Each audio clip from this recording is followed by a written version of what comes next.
Ladies and gents, first and foremost, congratulations for actually stumbling across this YouTube video today. I'm telling you, you're gonna wanna watch the entire thing.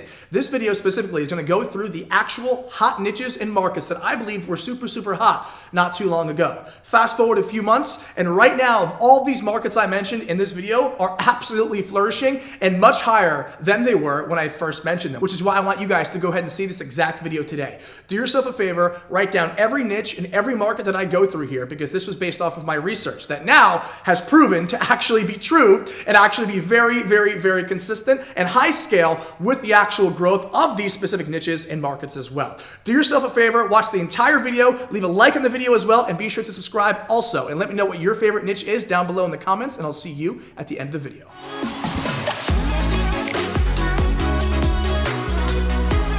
First and foremost, guys, okay, whenever we're actually getting rocking and rolling with finding our first products, finding our first markets, people are always concerned about, Justin, what should I look into? What's hottest right now? And, how do I find what is hot? Okay, now, ultimately, as you guys know, okay, we follow our product research system.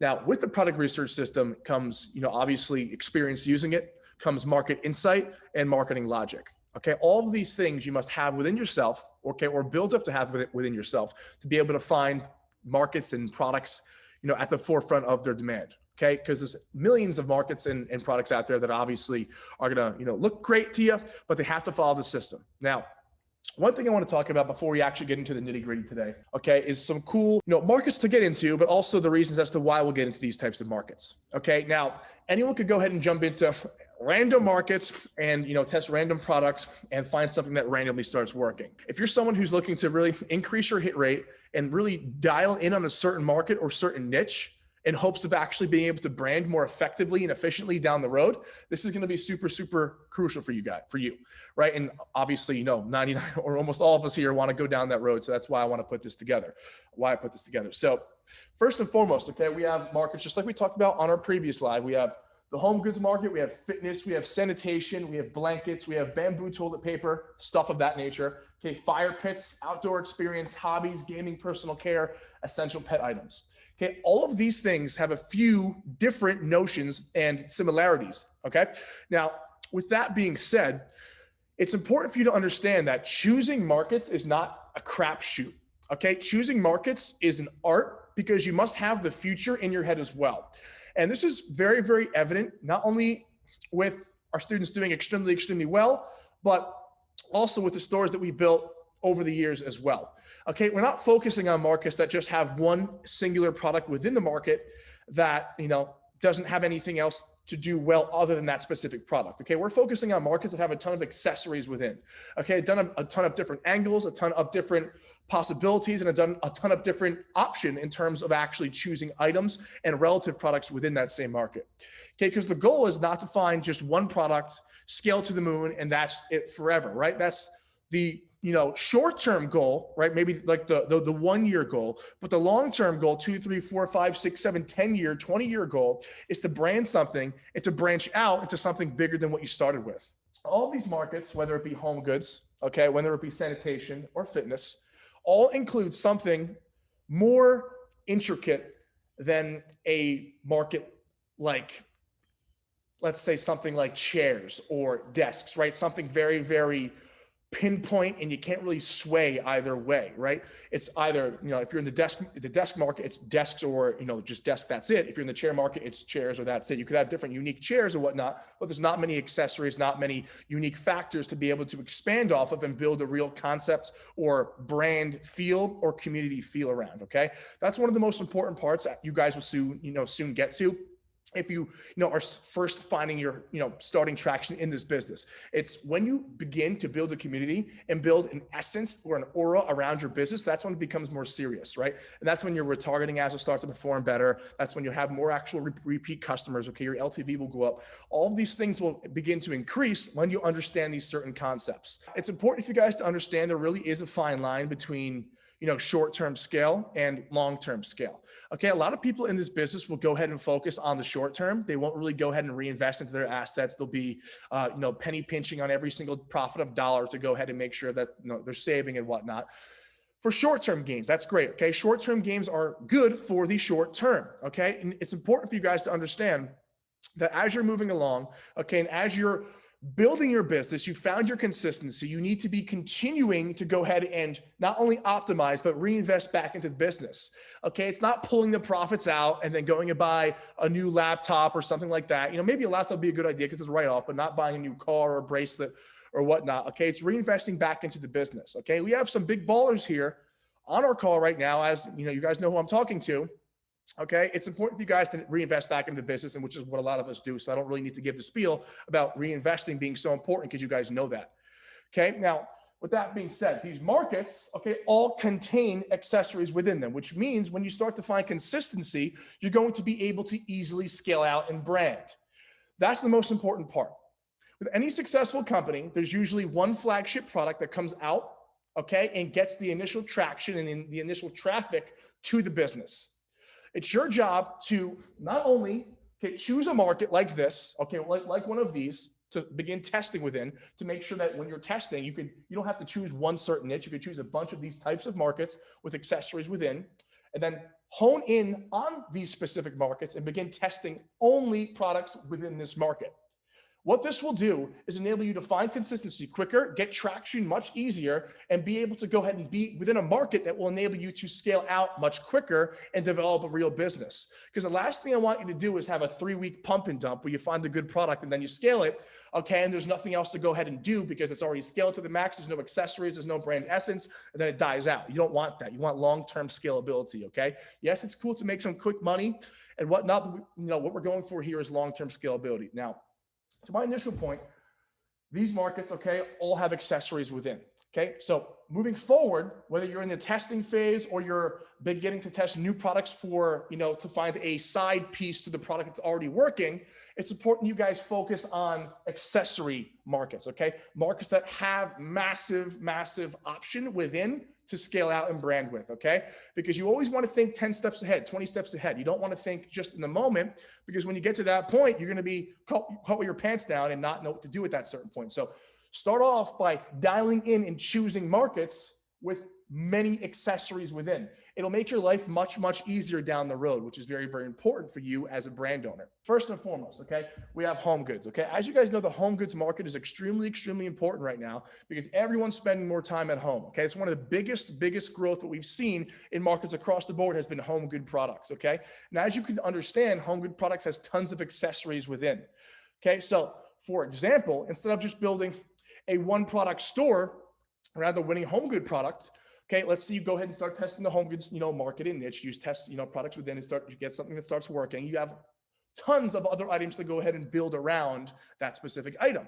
Okay, so while one product stores are absolutely phenomenal, we want to go ahead and attempt to, bring traffic from one product and then build around that one product with other items in the niche that are similar to it to go ahead and increase our AOV and obviously just have a better bottom line. We have fitness.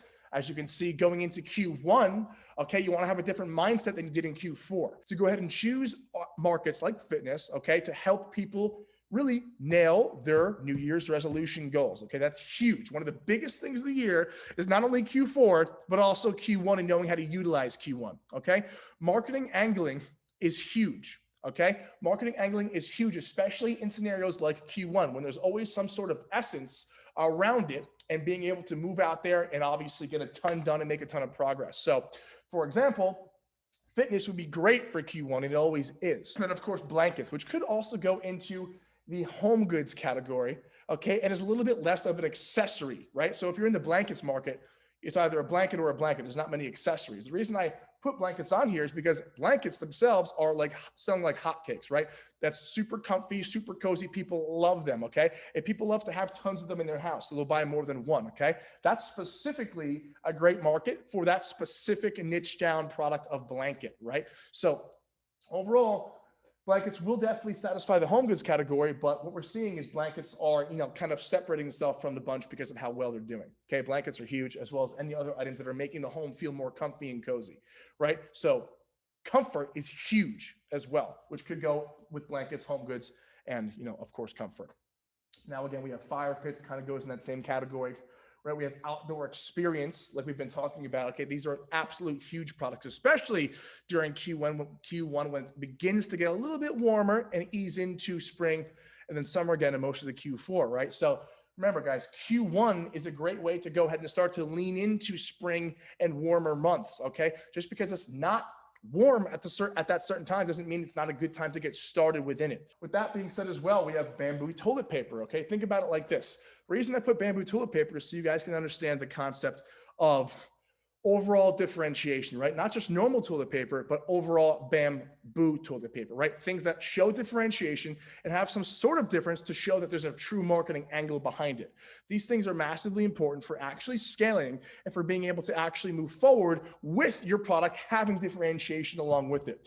For example, when you go ahead and buy some Purell or some Germ-X, right, there's never any real differentiation on your hand sanitizer. It's always like maybe aloe cream or whatnot, never any real differentiation. So in Q1, okay, one of the things that we're thinking about moving into as well is sanitation, but more branded, right? More branded sanitation where it's giving you the ability to go ahead and see that there is differences in the solution that you're making, okay? Giving it more of a, branded approach with higher perceived value with the principles of all, the core sanitation products that are already out there, right? 99.99% effective and whatnot, but you got to include more branding ability, more differentiation with your labeling, your packaging, and your brand mission, just like they did with the bamboo toilet paper, right? All they did was include some, some different differentiation into the material, and it's all of a sudden a whole different aura with a higher perceived value, right? Bamboo toilet paper, okay, is thought to be softer, higher quality, get the job done better, even tougher, right? And all of these things just because it's a little bit different and contains some bamboo in it. So think about what you can do just by differentiating your solution, your formula, or what you're selling, and then kind of making your marketing angle contrary to that. And of course, we have hobbies, gaming, which go into the same actual category because hobbies is massively important, okay? We actually have individuals who have built hobby shops, right? Hobby shops is great because there's tons of accessories like we talked about, right? Whether it be building model airplanes, model trains, model cars, puzzles, whatever, getting the initial traction off of a sole product, for example, let's say a model car, getting the traction off of a model of something, a hobby build of something, and then putting other items that are similar to it around because someone who's interested in a certain hobby probably is interested in the surrounding products you have as well, as long as they're in the same realm of hobby, which is why it's so important to choose markets that have massive accessories because there's a lot more long-term growth. And let's say for what reason the product dies after a year or 2 years, whatever, you already have been testing so many different items on that store in the same market that you have the ability to go ahead and actually see that there's other items that will be able to go ahead and be scaled as well, rather than your first item. So you have a lot more backbone as well, which is going to give you a lot more confidence and predictability in terms of scaling and numbers moving forward, guys. Okay, so this is really important stuff. With that being said as well, we have gaming. Okay, gaming is absolutely growing huge. As you guys know or may or not know, there's a product out there available on AliExpress, a handheld device that you could put your phone in on top, right, and begin to use, and you could control your phone with this device. It's a handheld, kind of like PSP type of device, and they do very well. And now more than ever, people are looking for mobile gaming and for other gaming solutions because they have more time on their hands, they're home more, and gaming is just really popular more than ever before. So this itself is a massive market, okay? And again, personal care is always going to be a big market. We're seeing growth now. Keep in mind, personal care products are a bit more risky and will get your ad account banned temporarily more frequently, but they're also extremely hot in terms of, selling quickly. So that's a great market to get, begin to get quick sales in, of course. Ladies and gents, hopefully you enjoyed that incredibly valuable walkthrough of niches and markets that are doing well right now. Do yourself a favor and start conducting some product research in these markets and in these niches as well, because you'll be very happy to actually do research in a market that's actually red hot, rather than a market that is a bit less hot, giving you a higher hit rate and much better traction as you test products within. So ladies and gents, hopefully you enjoyed. If you want to see more videos like this as well, let us know down below. And again, be sure to hit the like video, subscribe to the channel, and hit the notification bell as well to get notified of incredible uploads just like this. Again, ladies and gents, thank you so much for watching, and I'll see you in the next video.